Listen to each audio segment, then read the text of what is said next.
Hey guys, good morning. I hope কি তোমরা সবাই খুব ভালো আছো, সুস্থ আছো। আমিও খুব ভালো আছি। আমার একটা ছোটো মিনি ব্লগে তোমাদেরকে আরও একবার ওয়েলকাম। সকাল সকাল ঘুম থেকে উঠে আমি জানালা খুলে নিলাম। এরপর আমি বেডটাকে ক্লিন করে নিলাম। এরপর ফ্রেশ হয়ে ব্রেকফাস্টে ছিল আজকে স্যালাড আর ডিম সিদ্ধ।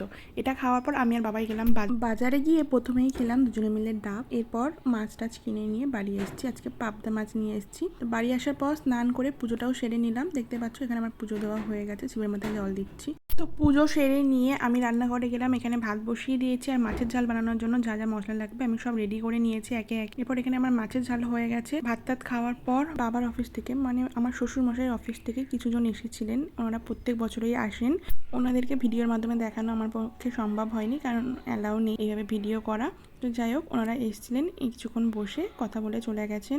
প্রত্যেক বছরই আসেন, এই দিনটাকে মনে করে রেখেছেন, এটাই অনেক বড় কথা। গিফটটা বড় কথা না। যাই হোক, আমার ছোটো ছোটো মিনি ব্লগগুলো তোমাদেরকে কেমন লাগলো অবশ্যই কমেন্ট জানাতে ভুলো না। দেখা হচ্ছে নেক্সট ভিডিওতে। Thanks for watching.